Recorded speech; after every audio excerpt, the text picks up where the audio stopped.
What's up bro and sis, para pemirsa umat beriman sekalian, salam sehat. Selamat datang kembali dalam channel Warta dan Berita pada edisi keempat ini. Seperti biasanya, dalam acara ini kami akan menyampaikan berita-berita terhangat tentunya seputar gereja Katolik. Semoga channel Warta dan Berita ini bermanfaat bagi kita, menambah wawasan serta iman kita. Horas, Menjuah-juah, Jahobu, Pace Bene.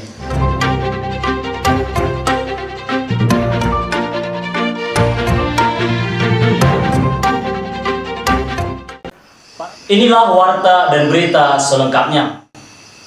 Berita pertama, arsitek gereja Sagrada Familia dipromosikan segera menjadi santo. Yang kedua, Monsinyur Petrus Turang tahbiskan 11 imam baru. Dan yang ketiga, Paus Fransiskus mendedikasikan bulan Februari untuk berdoa bagi wanita yang mengalami kekerasan.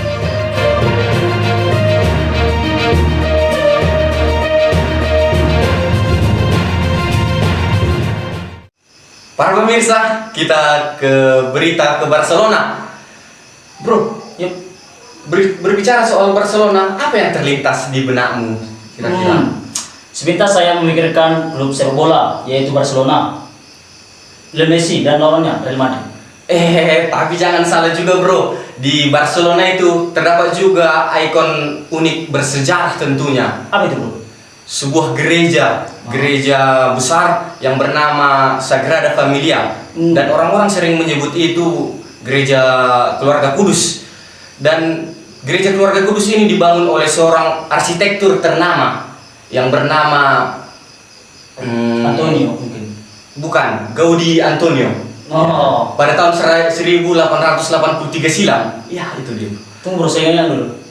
Oh, dia ya. Apa? Selain sebagai seorang arsitek, dia juga adalah seorang Katolik yang taat. Itu terbukti dari desainnya yang ternama, yaitu Ya. Sagrada Familia tadi. Oleh karena itulah bro, pada zaman sekarang ini dia akan seperti segera akan diangkat menjadi seorang kudus, seorang santo.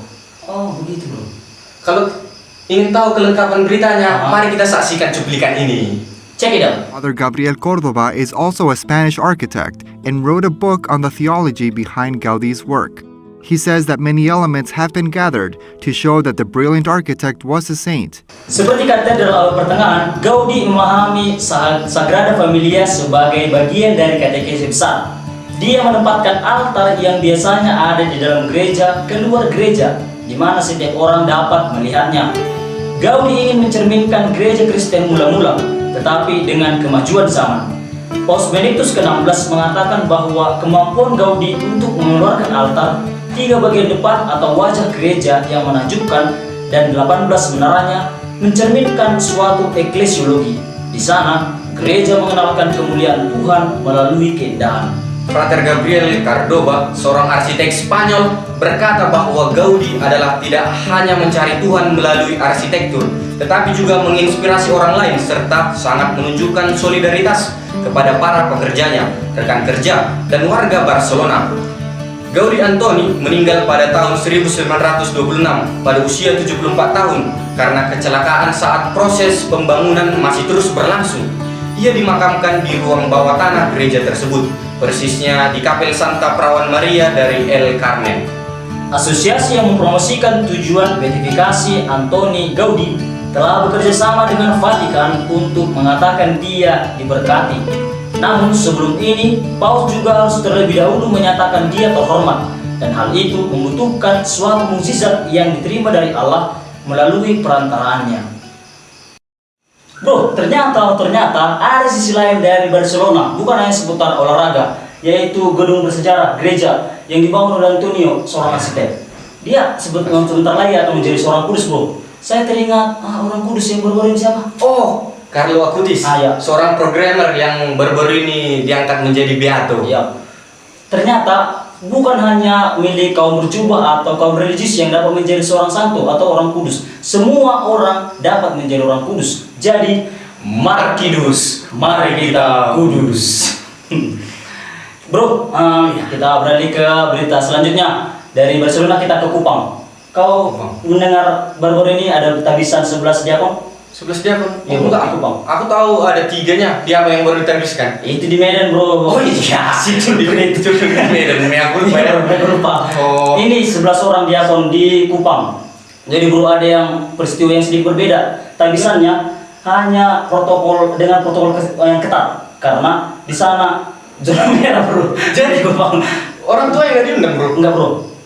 Sama sekali tidak diundang. Hanya mereka eksklusif. Eksklusif. Oh iya, bro. Mengingat juga di daerah NTT ya, khususnya di Kupang. Ya. Sekarang itu zona merah COVID-19. Iya, bro. Ke-12 diakon yang ditabiskan terdiri dari 7 diakon Keuskupan Agung Kupang dan 4 dari tarekat para misionaris Claresian atau CMF. Monsinyur Turang dalam homilinya mengungkapkan, dengan ajakan mari dan lihatlah, para imam baru diundang untuk bekerjasama dengan sesama imam, tidak menggosipkan sesama imam, dan sebagai imam milenial harus menjadi contoh dan teladan, misalnya dalam menggunakan masker. Pastor Jerry Nardin CMF, salah seorang imam yang ditabiskan, mengakui bahwa ketidakhadiran orang tua dalam perayaan itu memang sesuatu yang membuat hati sedih, apalagi mereka tidak bisa memberi berkat pertama.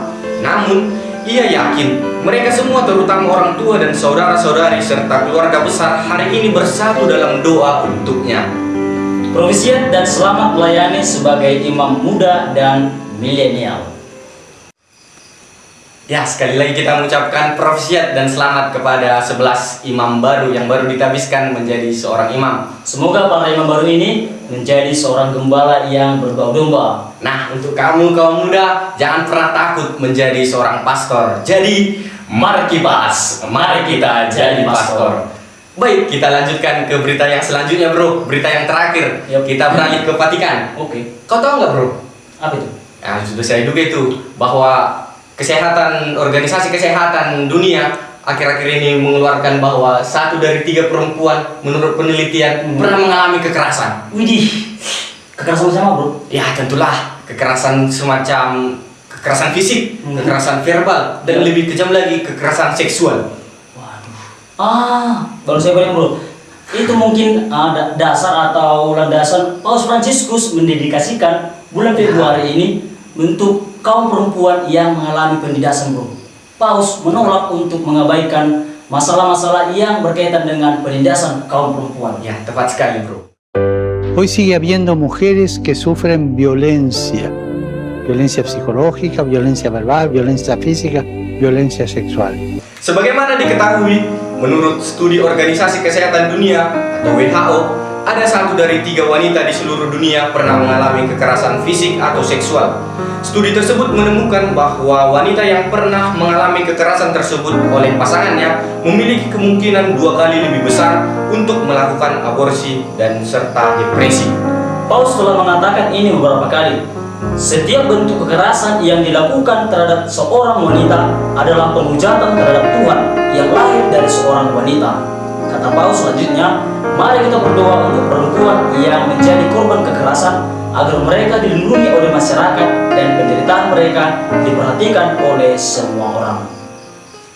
Jadi bro, sungguh kejam. Bayangkan bro, 1 dari 3 wanita di dunia ini pernah mengalami kekerasan seksual, kekerasan fisik, kekerasan verbal. Tahan bro, jangan terlalu membawa emosional.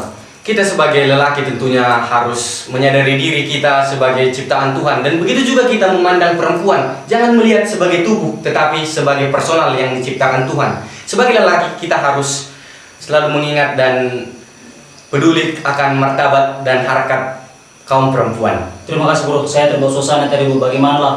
Bayangkan seorang wanita dia ditindas bro. Jadi kita memang harus ya senantiasa menghargai harkat wanita. Jadi mari kita peduli. Baik, sekian dan terima kasih. Demikianlah berita warta dan berita pada edisi ini. Semoga informasi yang kami sampaikan menambah wawasan serta iman kita. Saya Saudara Christian Tambunan Saya Saudara Deo Santoso. dan seluruh kru yang bertugas mohon undur diri mengucapkan terima kasih dan salam sehat. Dan yang terakhir, jangan kita lupa tetap menerapkan 3M. Apa itu bro? Mencuci tangan, menjaga jarak, dan memakai masker.